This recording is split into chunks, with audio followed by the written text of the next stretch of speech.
Welcome friends. मैं सतीश तिवारी आप सभी का स्वागत करता हूं।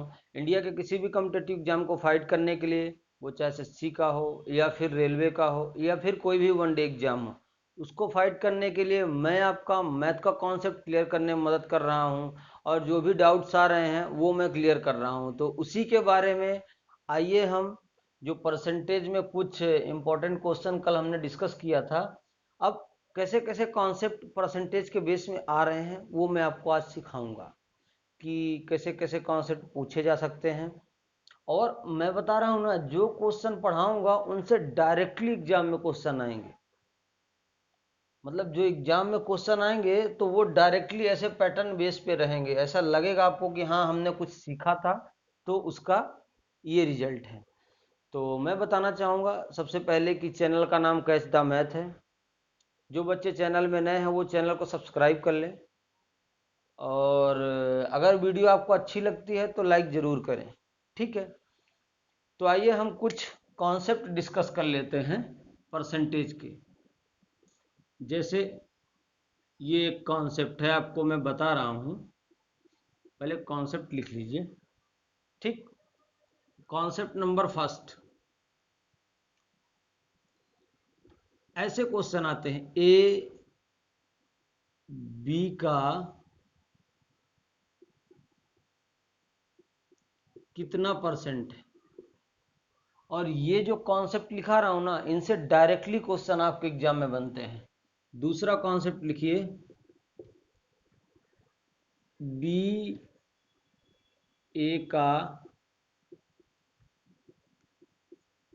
कितना परसेंट है। बी ए का कितना परसेंट है।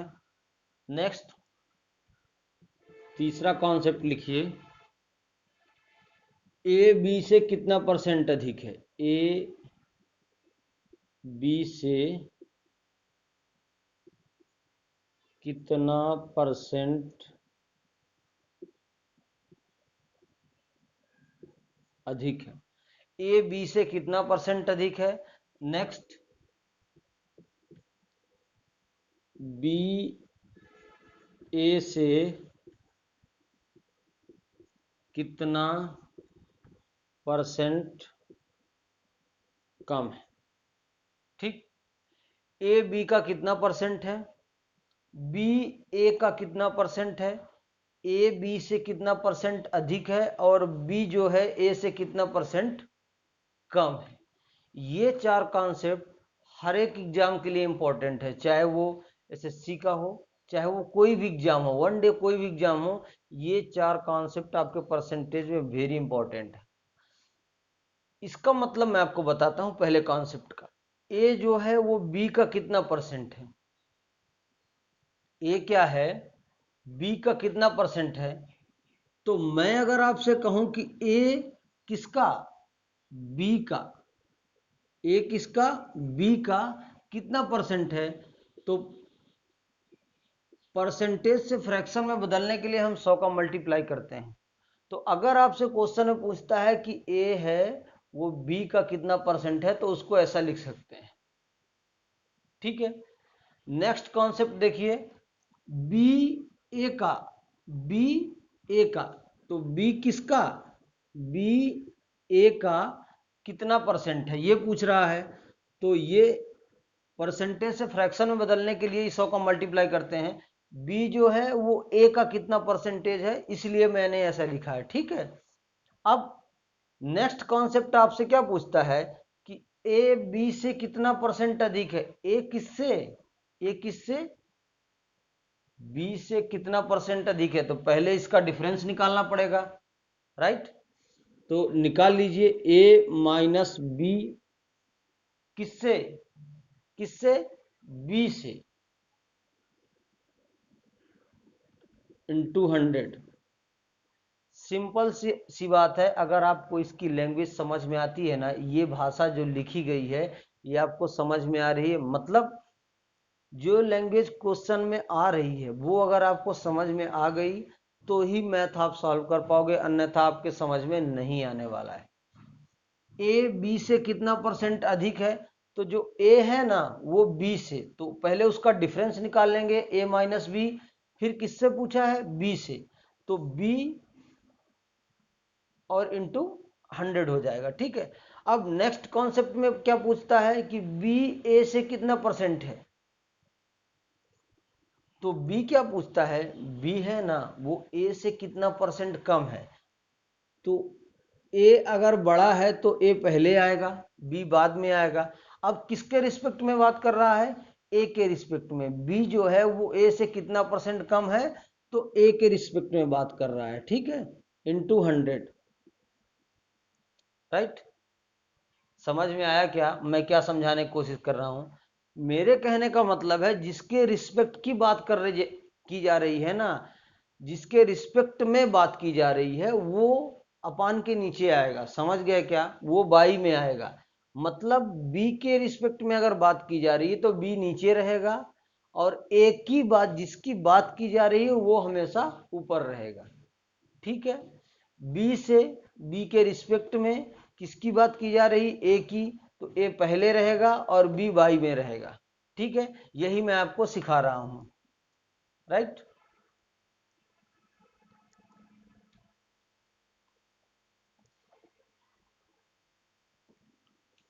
नोट्स बनाते रहिएगा, जिससे जो भी कॉन्सेप्ट दिया जा रहा है वो एग्जाम ओरिएंटेड है और इससे बाहर कुछ आने वाला नहीं है। तो अगर आप नोट्स बनाते रहेंगे तो ही आपको समझ में आएगा, अन्यथा आपको समझ में नहीं आएगा। आइए क्वेश्चन करते हैं, इसी में क्वेश्चन करते हैं।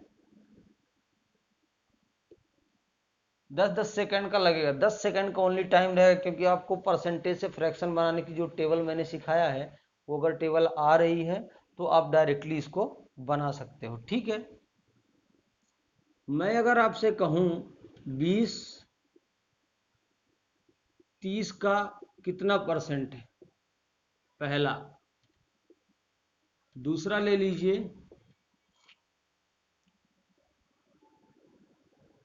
80 90 से कितना परसेंट कम है। मैं जो कॉन्सेप्ट अभी लिखाया हूं उसी के बेस पे मैं आपको ये बता रहा हूं। ठीक है, नेक्स्ट तीसरा लिख लीजिए 170 से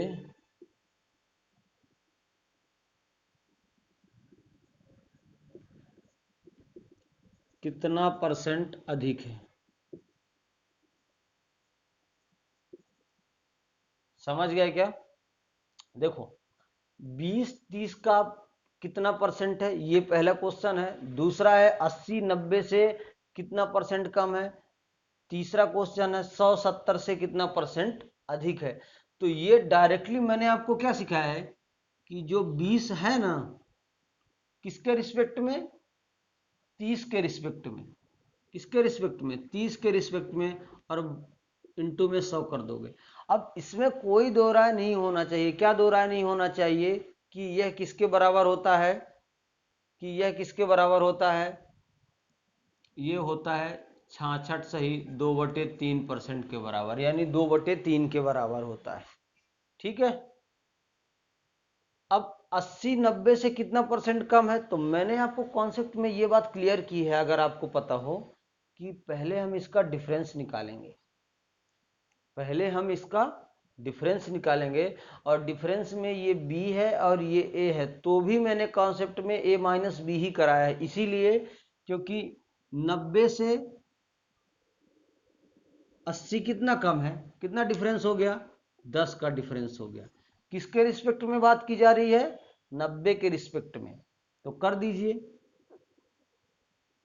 इंटू 100 कर दीजिए, बस सॉल्व कर दीजिए। अब मैं अगर आपसे बात करूं, मैं अगर आपसे बात करूं तो मैं ये कहना चाहता हूं, क्या ये जो संख्या है 1/9 के बराबर है क्या, 1/9 के बराबर है क्या, बिल्कुल ये उसी के बराबर है, और इसको परसेंटेज में लिखेंगे तो 11.11%, जो मैंने आपको सिखाया है। ठीक है, समझ में आया क्या, नहीं समझ में आया होगा कॉन्सेप्ट नया हो सकता है आपके लिए, लेकिन बिल्कुल ऐसे ही एग्जाम CHSL में और RRB NTPC और UPSI में ऐसे सेम के सेम क्वेश्चन आते हैं। तो आपको परसेंटेज से फ्रैक्शन और फ्रैक्शन से परसेंटेज निकालना आता रहेगा तो ही आप सॉल्व कर पाएंगे, अन्यथा आपके परसेंटेज समझ में नहीं आएगा। ठीक, अब 170 से कितना परसेंट अधिक है, तो 170 से पहले कितना कम है ये बताइए, 30। और 70 से 100 कितना अधिक है, 30 अधिक है। किसके रिस्पेक्ट में बात की जा रही है, किसके रिस्पेक्ट में, 70 के रिस्पेक्ट में, इंटू 100 कर दीजिए। समझ में आ रहा है क्या, इंटू 100 कर दीजिए। अब सॉल्व करिए इसको, ये कितना हो जाएगा, इसको काट दीजिए यहां से ये, और 300/7। अब मैं अगर आपसे कहूं 300/7 है तो क्या मैं इसको 3/7 कर दूं क्या, 3/7 कर दूं, 3/7 कर देता हूं अगर, तो 42 सही 6/7% हो जाएगा। अब मैं डायरेक्टली इसलिए लिख रहा हूं क्योंकि 1/7 बराबर 14 सही 2/7 मैंने आपको लिखाया था टेबल में। अगर 1/7 बराबर 14 सही 2/7 है, तो 1/7 का ये जो 3/7 है ना, ये 3 गुना ही है, और 3 गुना करेंगे तो 14 त्रिक 42 हो जाएगा, 2 का 3 गुना तो 6 हो जाएगा बटे 7%। तो ये चीजें आपको टेबल आती रहेगी तो ये बहुत सरल हो जाएगा, इससे बाहर कॉन्सेप्ट कुछ आने वाला नहीं। ठीक है, समझ में आया, अगर नहीं आया तो नोट्स बना लीजिएगा और वीडियो को दोबारा देखिए अगर समझ में नहीं आया। बेसिक से पढ़ाया जा रहा है, इससे बाहर कुछ आने वाला नहीं है आपके एग्जाम में, राइट।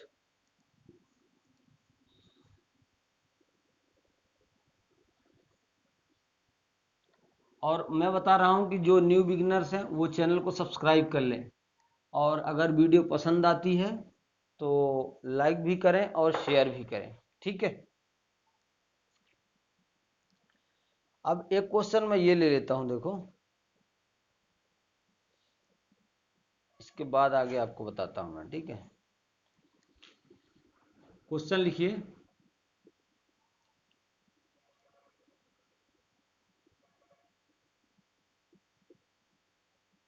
दीक्षा ने एक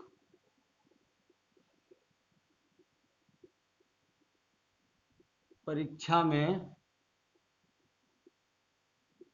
58% अंक प्राप्त किए।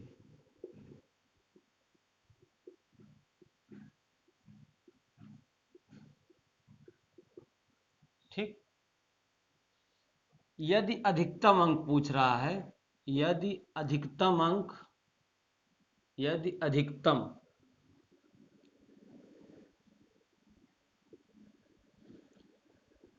यदि अधिकतम अंक कितने थे, 450 हैं,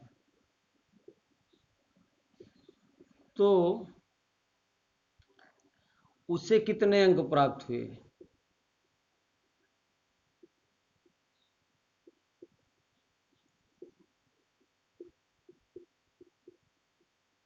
कितने अंक प्राप्त हुए।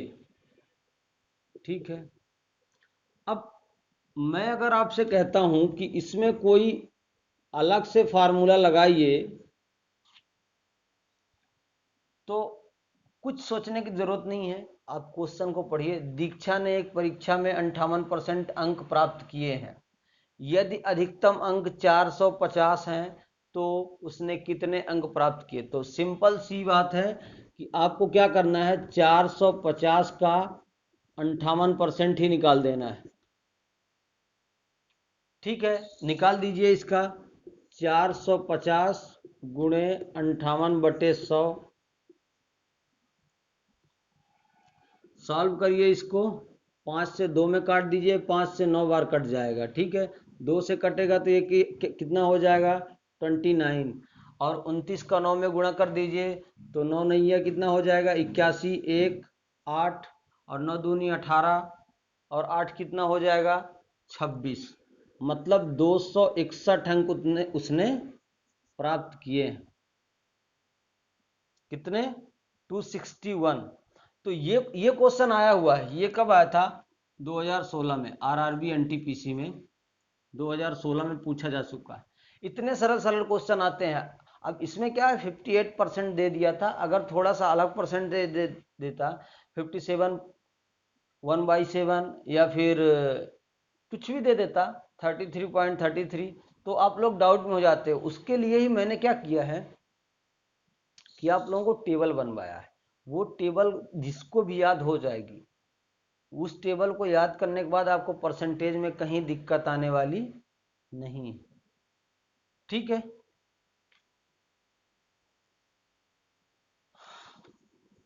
नोट्स बनाते रहिएगा। बार बार मैं इसीलिए बोल रहा हूं कि नोट्स अगर आप बनाएंगे तो आपको क्वेश्चन पता भी रहेगा कि हमने कौन सा क्वेश्चन किया था और कैसे किया था, वो भी मैं आपको बता ही रहा हूं। ठीक है, अब एक क्वेश्चन लिखिए, बहुत शानदार है।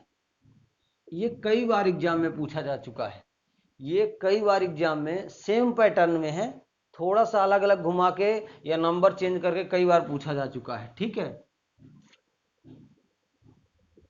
लिखिए, दो संख्याओं का अंतर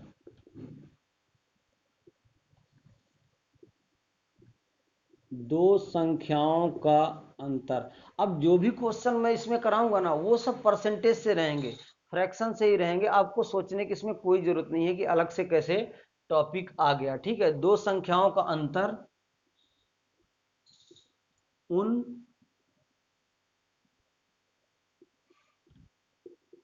दोनों में बड़ी संख्या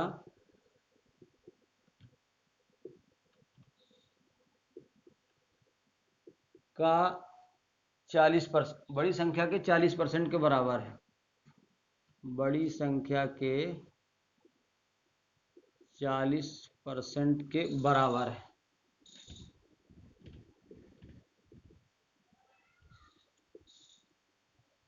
यदि छोटी संख्या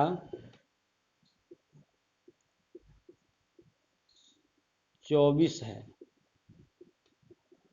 तो बड़ी संख्या आपसे पूछ रहा है, तो क्या करना है आपको? बड़ी संख्या बताइए। ठीक,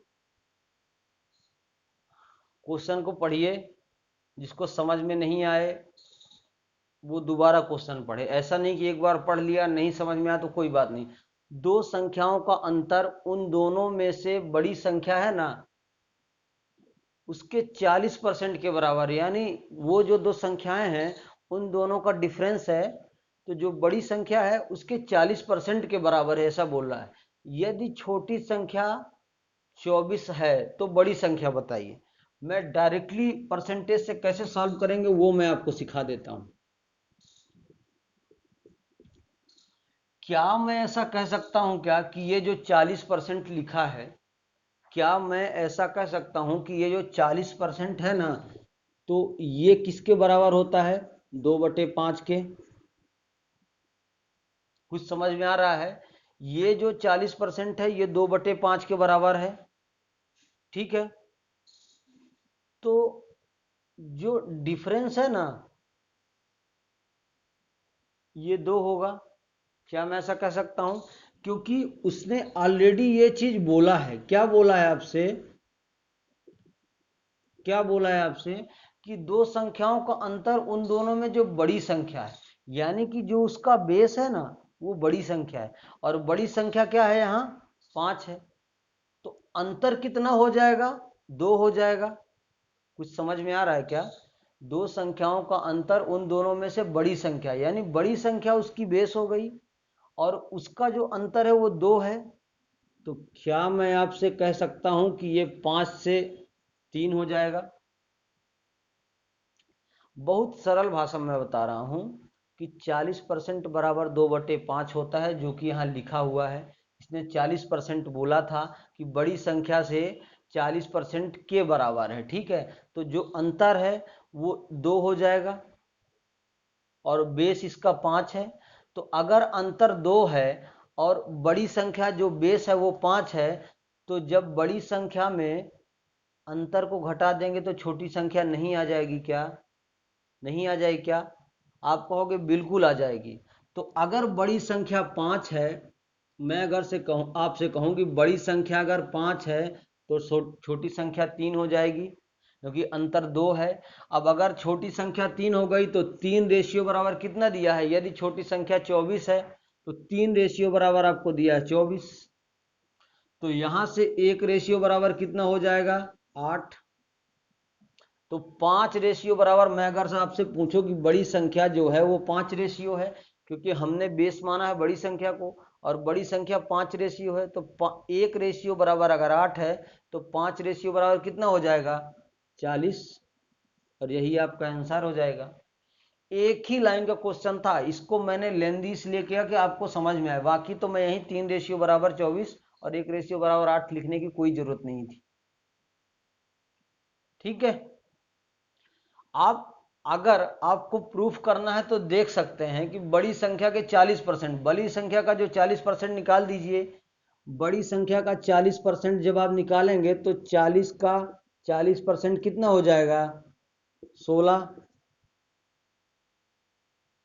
उसका डिफरेंस क्या बोला है कि जो दोनों का अंतर है ना वो बड़ी संख्या का 40% है।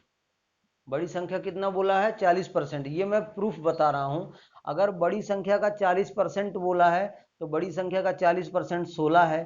तो अगर 1 रेशियो बराबर 8 है तो ये 2 रेशियो ही तो उसका अंतर है, और ये 2 रेशियो बराबर कितना हो जाएगा? 16, क्योंकि 1 रेशियो बराबर 8 है।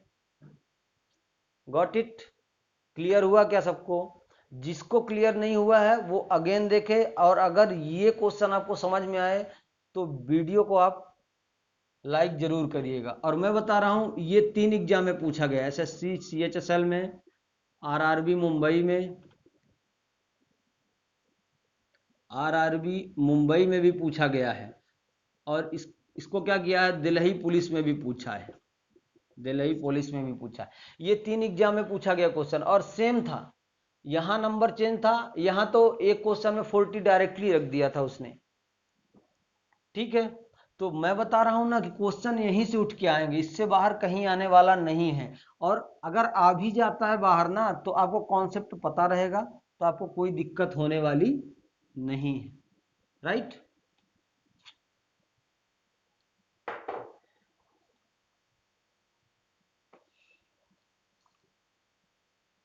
अब नेक्स्ट एक क्वेश्चन लिखिए।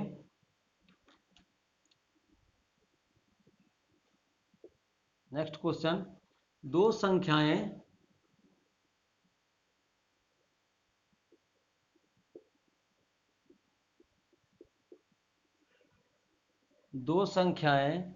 तीसरी संख्या से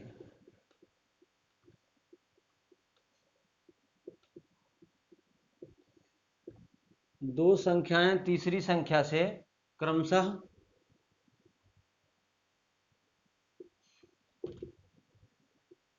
30% व 60% के बराबर है।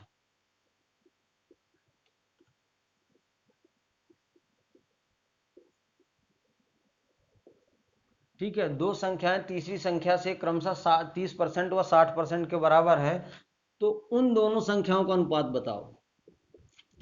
कितना सरल क्वेश्चन है। दोनों संख्याओं का अनुपात बताइए। ठीक है, सॉल्यूशन लिख लीजिए। आपसे क्वेश्चन में बोला है दो संख्याएं तीसरी संख्या से क्रमशः 30% व 60% के बराबर है। 30% व 60% के बराबर है कि 30% व 60% अधिक है, ऐसा बोला है। सॉरी, हाँ, क्वेश्चन चेंज कर लीजिए। 30% व 60% अधिक है। ठीक है। तो दोनों संख्याओं का अनुपात बताइए। अब मैं अगर आपसे कहूं कि 30% अधिक का मतलब क्या है, 30% अधिक का मतलब क्या है कि कोई चीज पूरी थी, कोई चीज पूरी है और उसमें 30% बढ़ा देना ही तो अधिक है। आप कहोगे बिल्कुल। तो अगर कोई चीज 30% बढ़ा दी जाती है तो मान लो कोई चीज 100 रेशियो बराबर ही एक होती है। अगर कोई चीज अपने आप में 100% है तो ही 1 के बराबर है, राइट। तो 100 से 130 हो जाएगी। क्या मैं ऐसा कह सकता हूं क्या 30% बढ़ने पर? दूसरा क्या बोलता है कि 60% अधिक है, मतलब 100 से 160 हो जाएगी। ठीक है, तो क्या मैं इसको ऐसा लिख सकता हूं कि 10:10 और ये 13 का रेशियो मैंने बना दिया, मैंने शून्य से शून्य काट दिया, राइट। नेक्स्ट, इसको मैं 10:16 कर सकता हूं। अब ये कोई नहीं बोलेगा कि 5:8 क्यों नहीं किए। क्यों? क्योंकि मैं बता रहा हूं कि आपको पूछा क्या है क्वेश्चन में कि इन दोनों संख्याएं, ये जो दोनों संख्या है ना, ये संख्या और ये संख्या, इन दोनों का अनुपात पूछना है। तो अनुपात पूछता है तो 13/10 रेशियो 16/10। क्या मैं ऐसा लिख सकता हूं क्या? क्योंकि पहले संख्या हमने 100 मानी थी, बढ़ने के बाद 13 हो गई, और दूसरी संख्या पहले तो मैंने 100 ही मानी थी, वो बढ़ने के बाद 16 हो गई। ठीक है, तो आपसे मैं कहूं कि यहां से ये कट गया, इसीलिए मैंने 5:8 नहीं लिखा था। ठीक है, अब आपके पास बचा क्या? 13:16, और यही आपका आंसर है, इससे बाहर कुछ नहीं है। समझ गए क्या? समझ में आया क्या? अगर समझ में आए तो वीडियो को जरूर लाइक करिएगा, ठीक है। और अगेन मैं बता रहा हूं, जो भी बच्चे चैनल में नए हैं वो चैनल को सब्सक्राइब जरूर कर लें। इससे बाहर कॉन्सेप्ट आपको कुछ भी आने वाला नहीं है, लेकिन एक बार वीडियो को पूरा जरूर देखिए, तो ही आपको कुछ समझ में आएगा। ठीक है,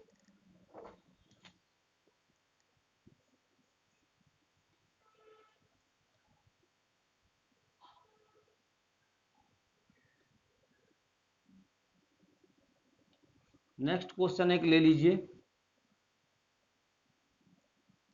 फ्रैक्शन का है, वो भी परसेंटेज में ही है लेकिन फ्रैक्शन से है, चैप्टर से। ठीक है, लिखिए क्वेश्चन। बहुत सरल भाषा में समझा रहा हूं, इससे सरल भाषा आपको कहीं नहीं मिलेगी, मैं आपको बता रहा हूं।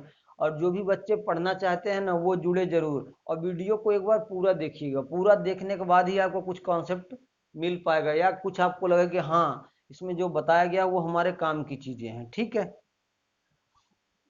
लिखिए।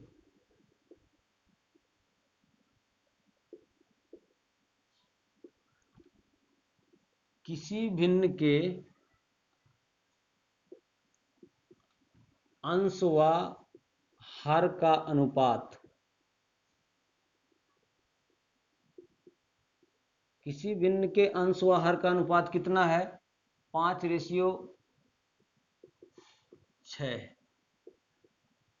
ठीक है, यानी कि जो अंश है वो 5 है और हर उसका 6 है। यदि अंश में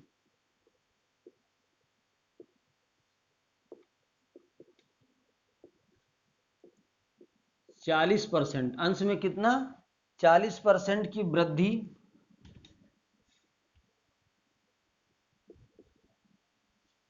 तथा हर में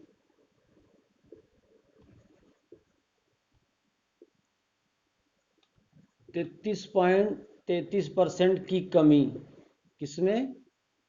और क्वेश्चन ऐसे ही आते हैं जिनमें परसेंटेज आपको समझ में नहीं आएगी, 33.33 का मतलब क्या होता है। ठीक है, कमी कर दे, कर दे। ठीक, तो नई भिन्न के अंश, नई भिन्न में अंश हर से कितना परसेंट अधिक होगा? तो जो नई भिन्न बनेगी ना, नई भिन्न में अंश जो है वो हर से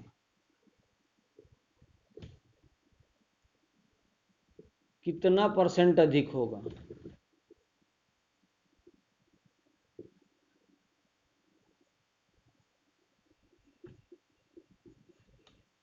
ठीक है,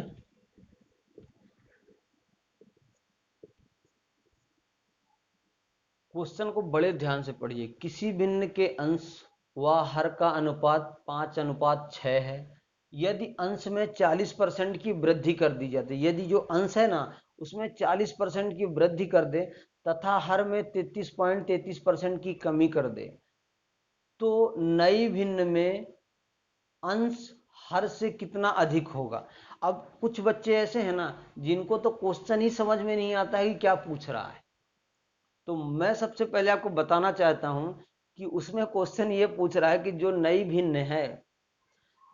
भिन्न है उसमें जो अंश है ना वो हर से कितना ज्यादा होगा। ठीक है, तो क्या मैं आपसे कह सकता हूं कि यदि अंश में 40% की वृद्धि कर दे तो क्या हो जाएगा? 40% का मतलब मुझे पहले बताइए, अभी थोड़े टाइम पहले ही मैंने सिखाया। 40% का मतलब होता है 2/5, राइट। तो 40% की जब वृद्धि करेगा तो क्या हो जाएगा? 40% की वृद्धि का मतलब होता है 5 से 7 में चला जाएगा। अब ये कोई नहीं पूछेगा कि 5 से 7 में कैसे गया, क्यों?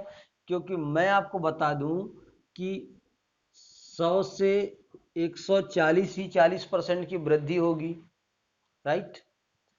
इसके बाद यहां से इसको हम काट देंगे, 2 पंचे 10 और 2 सत्ते 14, ये कितना हो गया? 5:7, जो मैंने डायरेक्टली यहां लिख दिया है। अगर 40% की वृद्धि होती है तो 5 से 7 में जाएगा, और 40% बराबर पूछता है तो 2/5 होता है। ठीक है, ये मैं डायरेक्टली इसलिए बता रहा हूं कि आपको धीरे धीरे समझ में आए। डायरेक्टली लगाना आपको पता होना चाहिए। ठीक है, अब मैं अगर आपसे कह देता हूं कि 33.33%, इसका मतलब कुछ समझ में आ रहा है क्या? इसका मतलब होता है 1/3। तो पहले तो हर 3 था, बाद में 1 की कमी हो गई। पहले तो हर 3 था, बाद में 1 की कमी हो गई, तो कितना हो जाएगा? 2। ठीक, कुछ नहीं करना है। अब आगे आपसे क्वेश्चन में पहले ही बोल दिया है कि अंश व हर का अनुपात 5/6 है। तो मैं यहां डायरेक्टली कर देता हूं। देखो, 5/6 बोला है आपसे, 5/6 आपसे बोला है। ठीक है, 5/6 आपसे बोला है कि अंश व हर का अनुपात 5/6 है। तो यहां आप क्या करिए, 7/5 का मल्टीप्लाई कर दीजिए, क्योंकि ये पहली भिन्न है। ये अंश का रेशियो है, ये हर का रेशियो है। सॉरी, ये अंश का रेशियो है और ये हर का रेशियो है। तो अंश के रेशियो में पहले हमने 40% बढ़ा दिया, और हर के रेशियो में क्या करना है? 33.33% हम क्या करेंगे? घटा देंगे, मतलब 2/3 कर देंगे। अब इसको काटने में कुछ वो नहीं होना चाहिए। ये 5 से ये 5 कट जाएगा, और ये 3 से ये 2 हो गया, बचा कितना? 7/4। 7/4 बचा ना। अब ये 7/4 है ना, 7/4 है, ये क्या है? नई भिन्न है। 7/4 ये एक नई भिन्न है, और आपसे क्वेश्चन में पूछा है कि जो अंश है वो हर से कितना अधिक है। तो कितना अधिक है? अंश जो है वो हर से कितना अधिक है? 3। कितना अधिक है? 3 अधिक है। किसके रिस्पेक्ट में? हर से। हर के रिस्पेक्ट में 3 अधिक है, तो लगा दीजिए। ये कितना हो जाएगा? 4 से काट दीजिए, ये 25 हो जाएगा। मतलब 75% आपका आंसर हो जाएगा। इसमें टाइम जरूर लगा है, लेकिन कॉन्सेप्ट बहुत अच्छा है, और ये सीजीएल में पूछा हुआ है। एसएससी के सीजीएल में पूछा हुआ क्वेश्चन है। ठीक है, तो आप लोग ध्यान जरूर दीजिए। मैं जो परसेंटेज आपको सिखा रहा हूँ या टेबल ये सब जो बनवा रहा हूँ, वो बहुत ही काम की चीजें हैं। इससे बाहर कुछ आने वाला नहीं है। आप लोग सीखिएगा जरूर, और नोट्स बनाते रहिएगा। ठीक है,